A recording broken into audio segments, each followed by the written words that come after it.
श्री सीताराम चंद्राभ्याम नमः। युद्ध कांड 102वां सर्ग। इंद्र के भेजे हुए रथ पर बैठकर श्री राम का रावण के साथ युद्ध करना।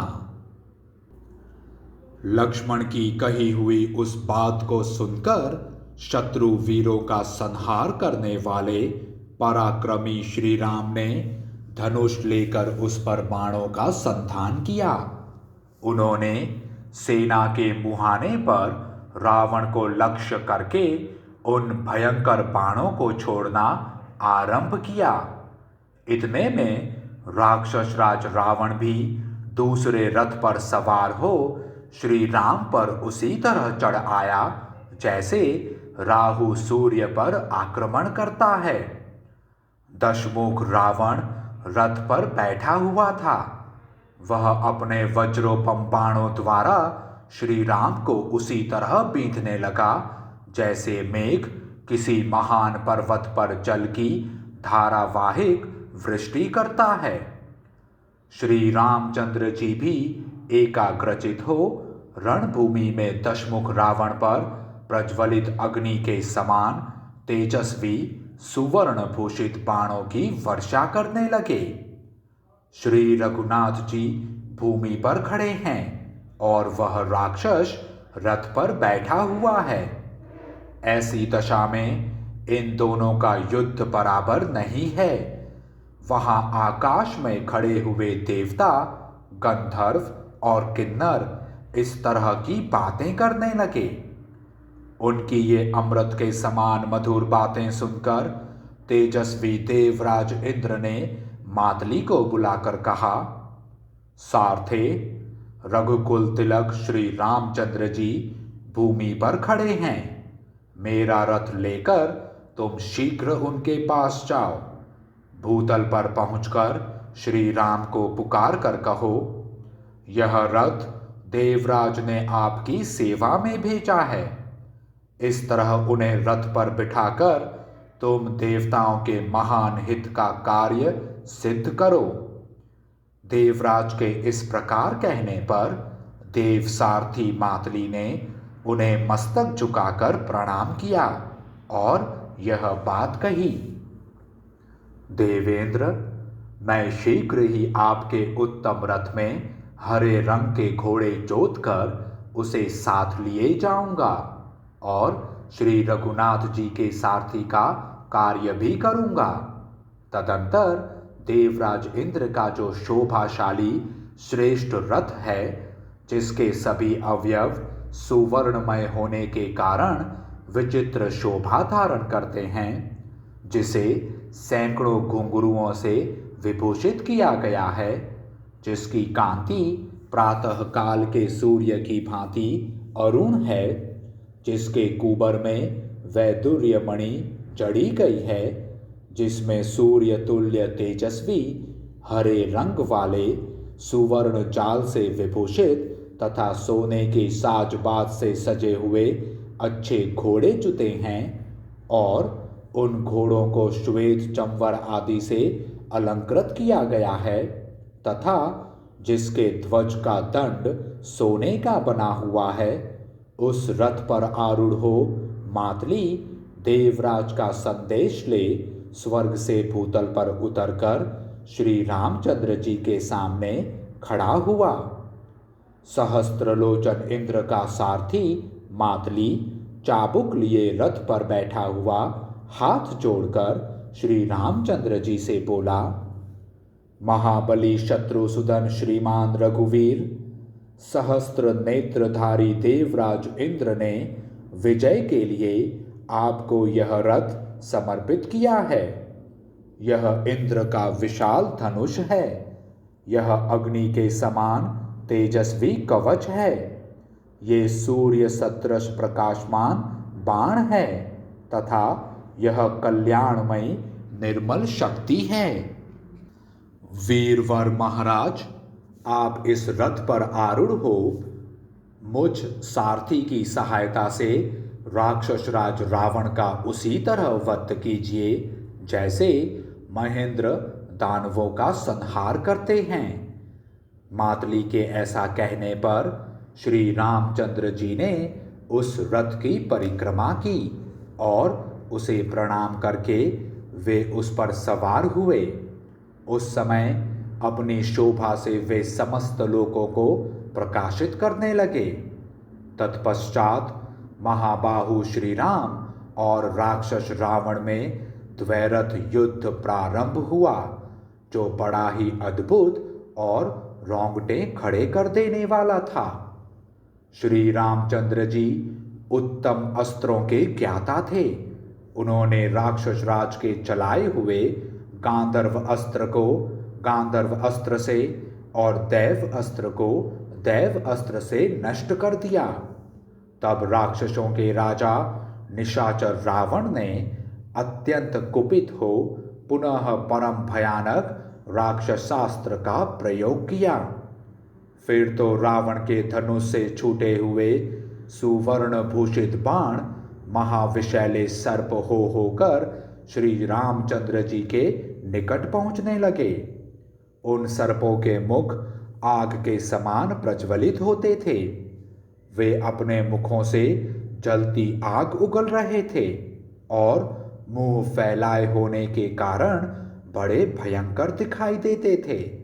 वे सब के सब श्री राम के ही सामने आने लगे। उनका स्पर्श वासुकी नाग के समान असह्य था। उनके फन प्रज्वलित हो रहे थे और वे महान विष से भरे थे। उन सर्पाकार बाणों से व्याप्त होकर संपूर्ण दिशाएं और विदिशाएं आच्छादित हो गईं। युद्ध स्थल में उन सर्पों को आते देख भगवान श्री राम ने अत्यंत भयंकर गारुणास्त्र को प्रकट किया। फिर तो श्री रघुनाथ जी के धनुष से छूटे हुए सुनहरे पंख वाले अग्नितुल्य तेजस्वी बाण सर्पों के शत्रुभूत सुवर्णमय गरुण बनकर सब और विचरने लगे। श्री राम के इच्छानुसार रूप धारण करने वाले उन करुणाकार बाणों ने रावण के महान वेगशाली उन समस्त सर्पाकार सायकों का संहार कर डाला। इस प्रकार अपने अस्त्र के प्रतिहत हो जाने पर राक्षस राज रावण क्रोध से जल उठा और उस समय श्री रघुनाथ जी पर भयंकर बाणों की वर्षा करने लगा। अनायास ही महान कर्म करने वाले श्री राम को सहस्त्रों बाणों से पीड़ित करके उसने मातली को भी अपने बाण समूहों से घायल कर दिया। तत्पश्चात रावण ने इंद्र के रथ की ध्वजा को लक्ष्य करके एक बाण मारा और उससे उस ध्वज को काट डाला। उस कटे हुए सुवर्णमय ध्वज को रथ के ऊपर से उसके निचले भाग में गिराकर रावण ने अपने बाणों के जाल से इंद्र के घोड़ों को भी शत विशत कर दिया। यह देख देवता, गंधर्व, चारण तथा दानव विषाद में डूब गए। श्री राम को पीड़ित देख सिद्धों और महर्षियों के मन में भी बड़ी व्यथा हुई। विभीषण सहित सारे वानर यूथपति भी बहुत दुखी हो गए। श्री राम रूपी चंद्रमा को रावण रूपी राहु से ग्रस्त हुआ देख बुध नामक ग्रह, जिसके देवता प्रजापति हैं, उस चंद्र प्रिया रोहिणी नामक नक्षत्र पर आक्रमण करके प्रजा वर्ग के लिए अहितकारक हो गया। समुद्र प्रज्वलित सा होने लगा, उसकी लहरों से धुआं सा उठने लगा और वह कुपित सा होकर ऊपर की ओर इस प्रकार बढ़ने लगा मानो सूर्य देव को छू लेना चाहता हो। सूर्य की किरणें मंद हो गईं, उसकी कांति तलवार की भांति काली पड़ गई। वह अत्यंत प्रखर कबंध के चिन्ह से युक्त और धूमकेतु नामक उत्पात ग्रह से संसक्त दिखाई देने लगा। आकाश में इक्ष्वाकु वंशियों के नक्षत्र विशाखा पर, जिसके देवता इंद्र और अग्नि हैं, आक्रमण करके मंगल जा बैठा। उस समय 10 मस्तक और 20 भुजाओं से युक्त 10 ग्रीव रावण हाथों में धनुष लिए मैनाक पर्वत के समान दिखाई देता था। राक्षस रावण के बाणों से बारंबार निरस्त होने के कारण भगवान श्री राम युद्ध के मुहाने पर अपने सैनिकों का संधान नहीं कर पाते थे। तदंतर श्री रघुनाथ जी ने क्रोध का भाव प्रकट किया। उनकी भौहें टेढ़ी हो गईं, नेत्र कुछ कुछ लाल हो गए और उन्हें ऐसा महान क्रोध हुआ जिससे जान पड़ता था कि वे समस्त राक्षसों को भस्म कर डालेंगे। उस समय कुपित हुए बुद्धिमान श्री राम के मुख की ओर देखकर समस्त प्राणी भय से थर्रा उठे और पृथ्वी कांपने लगी। सिंहों और व्याघ्रों से भरा हुआ पर्वत हिल गया। उसके ऊपर के वृक्ष झूमने लगे और सरिताओं के स्वामी समुद्र में ज्वार आ गया। आकाश में सब और उत्पात सूचक गर्दभाकार प्रचंड गर्जना करने वाले रूखे बादल गरजते हुए चक्कर लगाने लगे। श्री रामचंद्र जी को अत्यंत कुपित और दारुण उत्पातों का प्राकट्य देखकर समस्त प्राणी भयभीत हो गए तथा रावण के भीतर भी भय समा गया। उस समय विमान पर बैठे हुए देवता, गंधर्व, बड़े बड़े नाग, ऋषि, दानव, दैत्य तथा गरुण, ये सब आकाश में स्थित होकर युद्ध परायण शूरवीर श्री राम और रावण के समस्त लोगों के प्रलय की भांति उपस्थित हुए नाना प्रकार के भयानक प्रहारों से युक्त उस युद्ध का दृश्य देखने लगे। उस अवसर पर युद्ध देखने के लिए आए हुए समस्त देवता और असुर उस महासमर को देखकर भक्ति भाव से हर्षपूर्वक बातें करने लगे। वहां खड़े हुए असुर दशग्रीव को संबोधित करते हुए बोले, रावण तुम्हारी जय हो। उधर देवता श्री राम को पुकारकर बारंबार कहने लगे, रघुनंदन आपकी जय हो, जय हो। इसी समय दुष्टात्मा रावण ने क्रोध में आकर श्री रामचंद्र जी पर प्रहार करने की इच्छा से एक बहुत बड़ा हथियार उठाया। वह वज्र के समान शक्तिशाली, महान शब्द करने वाला तथा संपूर्ण शत्रुओं का संहारक था। उसकी शिखाएं शैल शिखरों के समान थी। वह मन और नेत्रों को भी भयभीत करने वाला था। उसके अग्रभाग बहुत तीखे थे। वह प्रलय काल की धूम युक्त अग्नि राशि के समान अत्यंत भयंकर जान पड़ता था। उसे पाना या नष्ट करना काल के लिए भी कठिन एवं असंभव था। उसका नाम था शूल। वह समस्त भूतों को छिन्न भिन्न करके उन्हें भयभीत करने वाला था। रोष से उद्दीप्त हुए रावण ने उस शूल को हाथ में ले लिया। समर भूमि में अनेक सेनाओं में विभक्त शूरवीर राक्षसों से घिरे हुए उस पराक्रमी निशाचर ने बड़े क्रोध के साथ उस शूल को ग्रहण किया था। उसे ऊपर उठाकर उस विशालकाय राक्षस ने युद्ध स्थल में बड़ी भयानक गर्जना की। उस समय उसके नेत्र रोष से लाल हो रहे थे और वह अपनी सेना का हर्ष बढ़ा रहा था। राक्षस राज रावण के उस भयंकर सिंहनाद से सिंहनाद ने उस समय पृथ्वी, आकाश, दिशाओं और विदिशाओं को भी कंपित कर दिया। उस महाकाय दुरात्मा निशाचर के भैरवनाद से संपूर्ण प्राणी थर्रा उठे और सागर भी विशुद्ध हो उठा। उस विशाल शूल को हाथ में लेकर महापराक्रमी रावण ने बड़े जोर से गर्जना करके श्री राम से कठोर वाणी में कहा, राम, यह शूल वज्र के समान शक्तिशाली है। इसे मैंने रोषपूर्वक अपने हाथ में लिया है। यह भाई सहित तुम्हारे प्राणों को तत्काल हर लेगा। युद्ध की इच्छा रखने वाले राघव, आज तुम्हारा वध करके सेना के मुहाने पर जो शूरवीर राक्षस मारे गए हैं, उन्हीं के समान अवस्था में तुम्हें भी पहुंचा दूंगा। रघुकुल के राजकुमार, ठहरो, अभी इस शूल के द्वारा तुम्हें मौत के घाट उतारता हूं। ऐसा कहकर राक्षस राज रावण ने श्री रघुनाथ जी के ऊपर उस शूल को चला दिया। रावण के हाथ से छूटते ही वह शूल आकाश में आकर चमक उठा।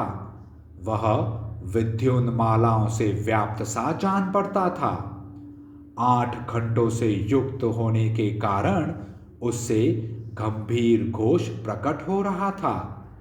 परम पराक्रमी रघुकुल नंदन श्री राम ने उस भयंकर एवं प्रज्वलित शूल को अपनी ओर आते देख धनुष तान कर बाणों की वर्षा आरंभ कर दी।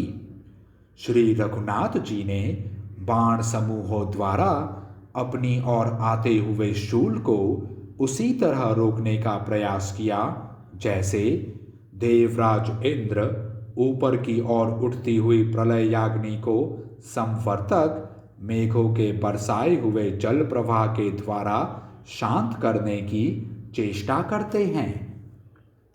परंतु जैसे आग पतंगों को जला देती है, उसी तरह रावण के उस महान शूल ने श्री रामचंद्र जी के धनुष से छूटे हुए समस्त बाणों को जलाकर भस्म कर दिया।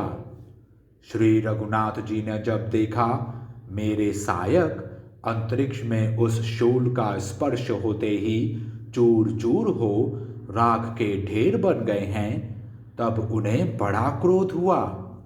अत्यंत क्रोध से भरे हुए रघुकुल नंदन रघुवीर ने मातली की लाई हुई देवेंद्र द्वारा सम्मानित शक्ति को हाथ में ले लिया। बलवान श्री राम के द्वारा उठाई हुई वह शक्ति प्रलय काल में प्रज्वलित होने वाली उल्का के समान प्रकाशित थी। उसने समस्त आकाश को अपनी प्रभा से उद्भासित कर दिया तथा उससे घंटानाद प्रकट होने लगा।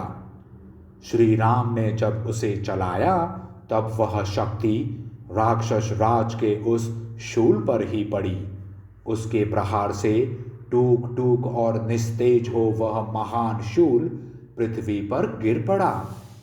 इसके बाद श्री रामचंद्र जी ने सीधे जाने वाले महावेगवान वज्र तुल्य पैने बाणों के द्वारा रावण के अत्यंत वेगशाली घोड़ों को घायल कर दिया।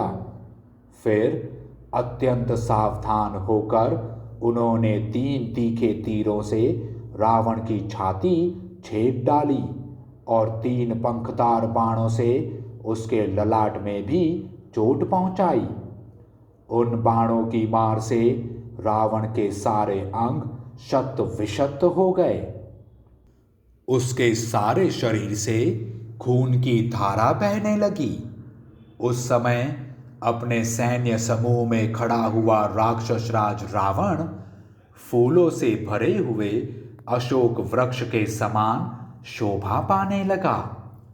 श्री रामचंद्र जी के बाणों से जब सारा शरीर अत्यंत घायल हो लहूलुहान हो गया, तब निशाचर राज रावण को उस रणभूमि में बड़ा खेद हुआ।